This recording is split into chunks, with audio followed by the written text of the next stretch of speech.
Alors bonjour à vous, chers auditeurs et chères auditrices. Bienvenue à vous tous encore une fois pour déjà notre troisième saison de notre série de capsules vidéo portant sur la santé et sécurité du travail, découlant de thématiques issues notamment de la modernisation de notre régime de santé et sécurité au travail. Nouvelle formule cette année, 6 questions à notre expert, 6 réponses. Je me présente, mon nom est Marc-André Pelleneau.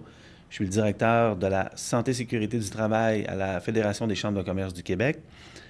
Aujourd'hui, notre thématique du jour sera nulle autre que la chaleur en milieu de travail, identifiée comme un risque émergent par la CNESST. Pour nous éclairer sur le sujet, nous aurons notre conseiller en santé et sécurité du travail, M. Éric Binette. Bonjour, Éric. Bonjour, Marc-André. Je m'en voudrais de continuer sans prendre la peine de te présenter un peu. Éric a environ 25 années d'expérience sur le terrain comme directeur d'usine, directeur d'opération.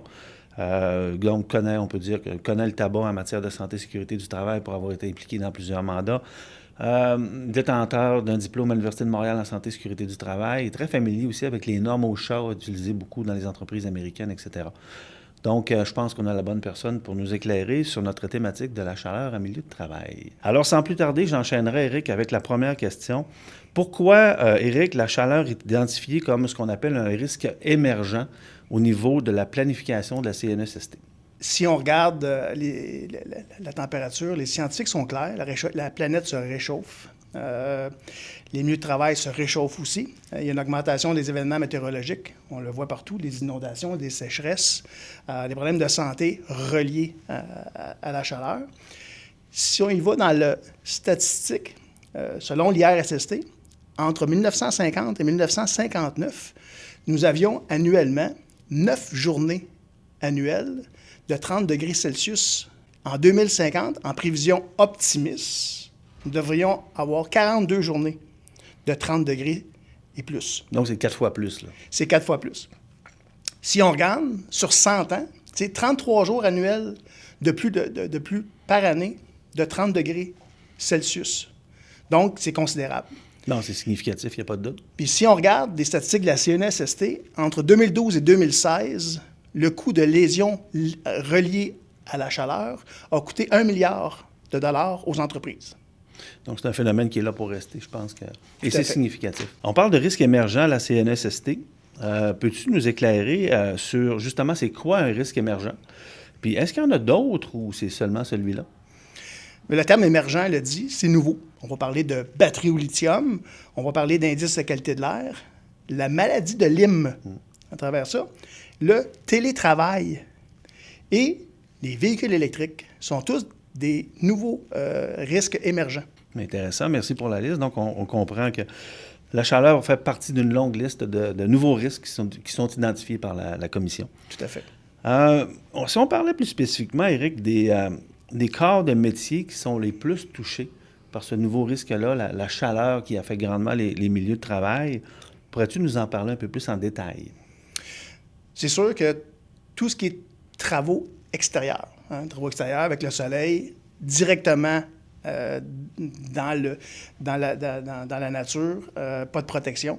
Donc, on parle de la construction, on va parler des travaux en forêt, on va parler d'horticulture, on va parler d'agriculture, mais sans négliger la partie des usines, des établissements. Pour avoir travaillé 20 ans dans une usine de pâte et papier, le taux d'humidité, le taux de chaleur est assez grand, est assez élevé. Les niveaux de ventilation ne sont pas toujours adéquats dans nos bâtiments. C'est intéressant ce que tu amènes parce qu'on n'aurait pas tendance à penser qu'effectivement, quand on pense à la chaleur, on pense évidemment automatiquement, tu l'as bien décrit, à l'externe, mais dans les usines aussi, qui sont souvent pas pensées pour ça, il peut avoir des conséquences importantes d'un bon point. Ça m'amène à te parler d'une autre question pour toi. Les meilleures pratiques, à ton avis, pour faire de la prévention au niveau de la chaleur, ça passerait par quoi? Il faut prendre en considération une chose. Le corps humain prend 5 jours avant de s'adapter à s'acclimater à la température. Si on prend, par exemple, au printemps. Après un hiver, au printemps, il fait 15 degrés.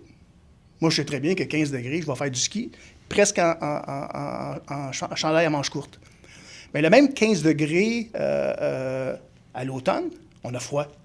Alors, il y a une période d'adaptation. Il faut s'adapter à travers ça. Fait qu'il va falloir que les entreprises s'assurent qu'il y ait accès à l'eau, qu'il y ait de la ventilation, qu'il y ait des repas, qu'il y ait des zones de repos, des zones d'ombre aussi à travers ça, pour s'assurer de protéger les travailleurs. Bien, c'est de la base, mais c'est drôlement important de le faire. C'est ce que tu nous dis. Là. C'est tout à fait de la base. Sérieux, là. Ben oui. Tout à fait. Quels sont les impacts concrets de la chaleur sur la santé des travailleurs en milieu de travail, puis aussi les effets sur la productivité pour l'entreprise? Je donne toujours comme exemple, Marc-André, tu travailles chez toi. Tu es en train de faire du travail sur ton terrain, plate-bande et tout, puis il fait très chaud. Comment vous vous sentez? Bien, c'est la même chose au travail. Premièrement, l'épuisement. On est fatigué. On a de la fatigue, de la transpiration. Des fois, on peut avoir mal au cœur. On est étourdi. C'est des choses qui peuvent arriver. Deuxièmement, si la température de notre corps continue à augmenter, on peut avoir ce qu'on appelle un coup de chaleur. Là, le coup de chaleur, on parle de grande fatigue, de vertige. On parle de rythme cardiaque il peut varier comme notre rythme respiratoire. Et finalement, si le corps humain atteint le 40 degrés Celsius, mais ça peut être fatal. Il peut y avoir un décès. Pour la productivité, c'est certain que les entreprises qui ne prendront pas conscience de la chaleur ne prendront pas soin de leurs employés, mais c'est sûr qu'il va y avoir une variation au niveau de la productivité. C'est clair. Ceux qui vont faire de la prévention vont avoir des meilleurs résultats au niveau productivité. Je reviens à ce que tu disais sur les coups de chaleur. On peut en décéder des coups de chaleur. Là, on n'est pas dans la légende urbaine, c'est possible. C'est très possible. C'est très ça sérieux, existe là. pour de vrai. Ouais. Est-ce qu'il existe des ressources pour aider les employeurs qui voudraient prendre en charge ce nouveau risque-là, qui est un risque émergent, qui est ciblé par la Commission maintenant, pour les aider justement dans leur prise en charge? Tu les dirigerais vers où? Premièrement, pour avoir appris, depuis que je suis ici à l'FCCQ, à apprendre à aller fouiller le site de la CNSST. Sur le site de la CNSST et à la CNST, il y a des gens compétents, il y a des outils, il y a tout pour être capable de faire face à la majorité des risques, dont le risque de chaleur fait partie de ça. Si vous êtes une entreprise dans une mutuelle de prévention, bien dans la mutuelle de prévention, il y a des gens qui peuvent vous aider. Parce que mutuelle de prévention, ça dit prévention. Donc, les entreprises qui font partie peuvent aller chercher de l'aide pour les soutenir dans les différents risques reliés à la chaleur et autres. Donc, les ressources existent. Tout à fait. Parfait, merci. En terminant, Éric, une dernière question pour toi. On va prendre un peu de recul. On va laisser la chaleur, le risque émergent au niveau de la commission. Et toi, qui es très actif au niveau justement de la commission, tu participes à beaucoup de comités de travail, etc. Tu es assez connaissant au niveau de la modernisation du régime. Si tu regardes un peu toutes les nouveautés qui ont été introduites par la modernisation, par les changements, est-ce que tu en cibles quelques-unes? Est-ce qu'il y en a quelques-unes que tu retiens, là, que tu surveilles là, de plus spécifiquement? Oui, tout à fait. Surtout avec la nouvelle planification de la CNSST 2024-2027, il y a 2 points qui viennent à mon esprit rapidement. On parle de risque prédominant, on va parler de risques psychosociaux. Je pense que c'est une situation qui va devenir quand même assez particulière. Au niveau de la prise en charge, ça ne sera pas si simple pour les entreprises. On est précurseurs au Québec. On est précurseurs au niveau des risques psychosociaux. Puis c'est tout à l'avantage des travailleurs à travers ça. Et je vais rajouter le télétravail. Le télétravail, la pandémie a augmenté, multiplié la quantité de travailleurs à la maison. Donc, comment est-ce qu'on va faire?